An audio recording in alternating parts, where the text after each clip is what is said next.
कर्पूरगौरं कर्णावतारं संसार सारं भुजगेन्द्रहारं सदा वसंतं हृदयारविंदे भवं भवानी सहितम नमामि। श्री शिवाय नमस्तुभ्यम। आज शिव सोमवार है। आप सभी को शुभकामनाएं। महादेव माता गौरी आपके जीवन में खुशियों की बरसात करे, इसी प्रार्थना के साथ आज सोमवार व्रत कथा सुनेंगे। कहा जाता है सोमवार व्रत कथा श्रवण कर लेने मात्र से जीवन के सब सुख मिलते हैं, रोग दोष कष्ट संकट पीड़ाओं से मुक्ति मिलती है। आरंभ करते हैं। आप सभी कमेंट्स में अनुरोध है आपसे कि कमेंट्स में आप सभी श्री शिवाय नमस्तुभ्यम या हर हर महादेव लिखना ना भूले। इसका परम सुख कहा गया है। कलयुग केवल नाम आधारा, सुमरि सुमरि नर उतर ही पारा। अर्थात कलयुग में भगवान का नाम सुमिरन करने मात्र से, श्रवण करने मात्र से, लिख देने मात्र से, मुख से उच्चारण कर देने मात्र से अपने आप में परम सुख की अनुभूति मिलती है और इस कलयुग से हम सभी पार हो सकते हैं इस भवसागर में। तो देर न करते हुए लिख दीजिए। आरंभ करते हैं। सोमवार का व्रत जैसा कि आप सभी जानते होंगे, चैत्र बैसाख श्रावण मार्गशीर्ष कार्तिक और साथ के साथ जो अभी माघ का महीना चल रहा है, बहुत कर लेना शुभ और श्रेष्ठ माना जाता है। हालांकि कभी भी किसी भी श्रेष्ठ स्वरूप में यह शुरू करना शुक्ल पक्ष से लाभदायक माना जाता है। इस व्रत को करने से स्त्रियों को पति पुत्र का सुख सौभाग्य मिलता है। जैसा कि आप सभी जानते होंगे, सोमवार का व्रत साधारणतया 3 पहर तक होता है दिन के, और व्रत में फलाहार या पारायण का कोई खास विशेष इतना कठिन नियम नहीं है, किंतु यह आवश्यक है कि दिन रात में केवल एक ही समय भोजन करें।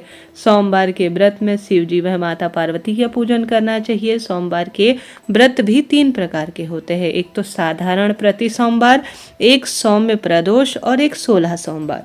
ऐसे में शिव पूजन के पश्चात कथा जरूर सुननी चाहिए। प्रदोष व्रत 16 सोमवार तथा सोमवार तीनों की कथा अलग अलग कही गई है, जो कि अगर आप चाहेंगे तो चैनल पर अपलोड की जाएगी। अभी जो साधारण सरल तरीके से सोमवार के व्रत किए जाते हैं उनकी कथा श्रवण कर लेते हैं। कथा के अनुसार एक बहुत धनवान साहूकार था, जिसके घर अन्न धन्य की कोई कमी नहीं थी, परंतु उसको एक दुख था कि कोई उसका पुत्र नहीं है। वह इसी चिंता में रात दिन दुखी रहता था। वह पुत्र की कामना के लिए हर सोमवार को व्रत किया करता था और शिव जी का पूजन भी किया करता था तथा शाम को शिव मंदिर में जाकर शिव जी के समक्ष दीपदान अर्थात दीपक लगाया करता था। उसके इस भक्ति भाव को देखकर एक समय श्री पार्वती जी ने शिव जी महाराज से कहा, महाराज यह साहूकार आपका अनन्य भक्त है और सदैव आपका व्रत और पूजन बड़ी श्रद्धा भावना से करता है। इसकी मनोकामना आपको पूर्ण करनी चाहिए। शिव जी कहते हैं, हे पार्वती, यह संसार कर्म क्षेत्र है। जैसे किसान खेत में बीज बोता है और उसी का वह फल काटता है, ठीक उसी तरह से संसार में प्राणी जैसा कर्म करते हैं वैसा ही फल काटते हैं। पार्वती जी के अनंत आग्रह करने पर महाराज जी, जब यह आपका अनन्य भक्त है और किसी भी प्रकार का दुख है इसे, तो आपको इसका दुख जरूर दूर करना चाहिए, क्योंकि आप सदैव अपने भक्तों पर दयालु होते हो और उनके दुखों को काटते हो। यदि आप ऐसा नहीं करोगे तो मनुष्य आपकी सेवा पूजा और व्रत भला क्यों करेंगे। ऐसा वह कहने लगी। फिर माता पार्वती जी के खूब आग्रह करने पर शिव जी महाराज कहने लगे, हे पार्वती, इनके कोई पुत्र नहीं है। इसी चिंता में यह अति दुखी रहा करता है। इसके भाग्य में पुत्र न होने पर भी मैं इसको पुत्र की प्राप्ति का आपके कहने पर वरदान तो दे देता हूँ, परंतु यह पुत्र केवल 12 वर्ष ही जीवित रहेगा। इसके पश्चात वह मृत्यु को प्राप्त हो जाएगा। इससे अधिक मैं और कुछ इसके लिए नहीं कह सकता। यह बातें सुनकर साहूकार जो है बहुत दुखी हुआ, क्योंकि वह पीछे से वह शिव पार्वती के इस संवाद को सुन रहा था। इससे उसको न तो प्रसन्नता हुई और न ही कोई दुख हुआ। बस वह अपने कर्म क्षेत्र अर्थात शिव की भक्ति के स्वरूप में निरंतर लालायित था और वह शिव पूजा व्रत पूजा जो है अनुष्ठान पहले से ज्यादा करने लगा। वह कहता था कि मेरा जो कर्म है, मेरा धर्म है, वह शिव पूजा है और उसी का मुझे जिस स्वरूप में भी फल मिलेगा मुझे मान्य है। वह पहले जैसी ही शिव जी महाराज का व्रत और पूजन किया करता था। कुछ काल अर्थात कुछ समय व्यतीत हो जाने पर साहूकार की स्त्री गर्भवती हुई और 10वें महीने उसके गर्भ में अति सुंदर बहुत श्रेष्ठ पुत्र की उसे प्राप्ति हुई। साहूकार के घर में बहुत खुशी मनाई गई, परंतु साहूकार ने उसकी केवल 12 वर्ष की आयु जानकर न तो कोई शोक किया और न प्रसन्नता जताई। बस सामान्य स्वरूप में अपनी भगवान की भक्ति और अपने उत्तम व्यवहार से सभी को प्रसन्न करता था और न ही किसी को अपने जो बात है 11 ही वर्ष का यह है वह बात किसी को बताई। कितनी सुंदर बात कही है भक्तजनों, जिसका अनुपम सुख मुझे यहाँ पर विदित हो रहा है। जो अपने तक बातें होती हैं वह अपने तक ही रखनी चाहिए और सामान्य प्रभु भक्ति में अपना समय व्यतीत करना चाहिए। आपकी क्या राय है यह आप कमेंट्स में बताइएगा। जब वह बालक 11 वर्ष का हो गया तो उस बालक की माता ने उसके पिता से विवाह के लिए कहा, क्योंकि प्राचीन समय में तो बहुत जल्दी विवाह हो जाया करते थे। तो वह साहूकार कहने लगा कि अभी मैं इसका विवाह नहीं करूंगा, अपने पुत्र को मैं काशी जी पढ़ने के लिए भेजूंगा। फिर साहूकार ने बालक के मामा को बुला उसको बहुत सारा धन दिया और बालक के मामा से कहा कि तुम बालक को काशी जी पढ़ने के लिए ले जाओ, रास्ते में जिस स्थान पर भी जाओ यज्ञ करते हुए, ब्राह्मणों को भोजन कराते हुए और दक्षिणा देते हुए जाना।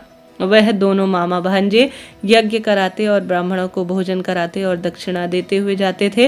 रास्ते में उनको एक शहर पड़ा। उस शहर में राजा की कन्या का विवाह था, परंतु जो राजकुमार विवाह कराने के लिए आया था वह एक आंख से काना था, अर्थात उसकी एक आंख खराब थी। उसके पिता को इस बात की बड़ी चिंता थी कि कहीं वर को देखकर कन्या के माता पिता किसी भी प्रकार में अड़चन पैदा ना कर दे, कहीं वह विवाह के लिए मना नहीं कर दें। इस कारण से जब उसने अति सुंदर सेठ के लड़के को देखा तो उसके मन में विचार आया कि क्यों ना जो है पूजा पाठ के समय अर्थात द्वाराचार के समय इस लड़के से वर का काम चला लिया जाए। ऐसा विचार कर वर के पिता ने उस लड़के और उसके मामा से बात की तो वह भी तैयार हो गए इस काम को करने के लिए। फिर उस लड़के को वर के कपड़े पहना दिए और घोड़ी पर भी चढ़ा दिया और ले जाने लगे। सब बड़ी कार्य प्रसन्नता पूर्वक संपन्न हो गए। भक्तजनों, फिर वर के पिता ने सोचा कि यदि विवाह कार्य भी इसी लड़के से करा लिया जाए तो क्या बुराई है, मेरा तो सारा काम बन जाएगा। ऐसा विचार कर लड़के और उसके मामा ने कहा, यदि आप फेरों का और कन्यादान का भी काम निपटा दे तो बड़ी कृपा होगी और मैं इसके बदले आपको कुछ धन भी दे दूंगा। तो मामा और भांजे इसके लिए तैयार हो गए और उन्होंने इस बात को स्वीकार कर लिया। विवाह काम भी बड़ी अच्छी तरह से संपन्न हो गया, परंतु जिस समय लड़का जाने लगा तो उसने राजकुमारी की चुन्नी के पल्ले पर लिख दिया कि तेरा विवाह तो मेरे साथ हुआ है, परंतु जिस राजकुमार के साथ तुमको यह भेजेंगे वह एक आंख से काना है। मैं तुम्हारा पति हूँ, मैं काशी जी पढ़ने जा रहा हूँ। लड़का बड़ा ईमानदार था, वह लड़की के साथ कोई भी किसी भी स्वरूप में गलत होते हुए नहीं देख सकता था। लड़के के जाने के पश्चात राजकुमारी ने अपनी चुन्नी पर लिखा हुआ यह सब पाया तो उसने काने राजकुमार के साथ जाने से मना कर दिया और कहा कि यह मेरा पति नहीं है, मेरा विवाह इसके साथ नहीं हुआ है, मेरा विवाह जिसके साथ हुआ है वह तो काशी जी पढ़ने गया है। राजकुमार के माता पिता ने अपनी कन्या को विदा किया और बारात वापस चली गई। उधर सेठ का लड़का और उसका मामा काशी पढ़ने चले गए। वहां जाकर उन्होंने यज्ञ किया और हवन करके लड़के को पढ़ाना शुरू किया। जब लड़के की आयु 12 साल की हो गई तो उस दिन उन्होंने यज्ञ रचा। लड़के की तबीयत खराब हो गई। मामा आज जो है लड़का का जो है अपने मामा से कहने लगा, मामा आज मेरी कुछ तबीयत ठीक नहीं है। मामा ने कहा अंदर जाकर आराम कर। लड़का अंदर जाकर सो गया और थोड़ी देर में उसके प्राण निकल गए। जब उसके मामा ने अंदर जाकर देखा तो वह तो मृत पड़ा है। तो उसको बहुत दुख हुआ। वह सोचने लगा कि अगर मैं अभी रोना पीटना शुरू करूंगा तो जो मैंने यज्ञ हवन का कार्य शुरू कर रखा है वह आधा ही रह जाएगा। अतः उसने जल्दी से यज्ञ का कार्य समाप्त कर ब्राह्मणों के जाने के बाद रोना पीटना आरंभ कर दिया। संयोगवश अकस्मात ही उस स्थान से शिव पार्वती जा रहे थे। जब उन्होंने जोर जोर से रोने की आवाज़ सुनी तो शिव पार्वती जी यहाँ पर कहने लगी, महाराज देखो कोई दुखिया रो रहा है, आपको इसके कष्ट दूर करने चाहिए। जब शिव पार्वती जी के पास जाकर देखा तो वहाँ एक लड़का मृत पड़ा था। पार्वती जी कहने लगी, महाराज यह तो उसी सेठ का लड़का है जो आपके वरदान से प्राप्त हुआ था। तब शिव जी कहने लगे, हे पार्वती इसकी आयु इतनी ही थी सो यह भोग चुका। तब पार्वती जी ने कहा, महाराज इस बालक को और आयु दो, नहीं तो इसके माता पिता बहुत दुखी होंगे और तड़प तड़प कर अपने प्राण दे देंगे। पार्वती जी के बार बार आग्रह करने पर शिव जी ने उसको जीवन दान दे दिया और शिव जी महाराज की कृपा से लड़का जीवित हो गया। शिव पार्वती कैलाश चले गए। शिक्षा पूर्ण होने पर वह लड़का और मामा दोनों जो है यज्ञ करते हुए, ब्राह्मणों को भोजन कराते हुए, दक्षिणा देते हुए अपने घर की ओर चल दिए। रास्ते में उसी शहर में आए जहाँ पर उनका विवाह हो रहा था। वहाँ पर आकर उन्होंने यज्ञ आरंभ कर दिया तो उस लड़के के ससुर ने उसको पहचान लिया और अपने महल पर ले गए।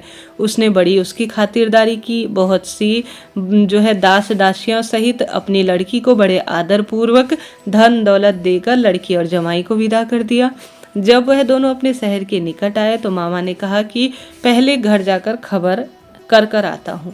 जब उस लड़के का मामा घर पहुंचा तो लड़के के माता पिता छत पर बैठे थे और उन्होंने संकल्प लिया था, प्रण लिया था कि यदि हमारे पुत्र सकुशल घर लौट आया तो राजी खुशी नीचे आ जाएंगे, नहीं तो हमारे जीवन का कोई मतलब नहीं है और हम छत से गिरकर ही अपने प्राण दे देंगे। इतने में उस लड़के के मामा ने आकर यह समाचार दिया कि आपका पुत्र आ गया है, तो उन्हें विश्वास नहीं हुआ। जब उसके मामा ने जो है शपथ पूर्वक कहा कि आपका पुत्र अपनी पत्नी के साथ बहुत सारा धन लेकर आया है, तो सेठ ने आनंद के साथ उनका स्वागत किया और बड़ी प्रसन्नता के साथ साथ रहने लगे। इसी दिन से जो भी सोमवार के व्रत धारण करता है, कथा सुनता है, महादेव की नियमित पूजा करते हैं, उस व्यक्ति की सभी मनोकामना पूर्ण होती है। महादेव उसकी सुनते जरूर से हैं तथा लोक और परलोक में वह सुख प्राप्त कर अंत में शिवलोक में स्थान प्राप्त करता है। तो यह सोमवार के दिन साधारण सरल तरीके से सुनी जाने वाली सबसे श्रेष्ठ कथा है, जो कि अपने आप में अद्भुत है। कहा जाता है इस कथा का श्रवण कर लेने मात्र से सोमवार का व्रत संपूर्ण हो जाता है। आप सभी आज व्रत कर रहे हैं तो अति उत्तम है, इसे अति श्रेष्ठ कहा जाएगा।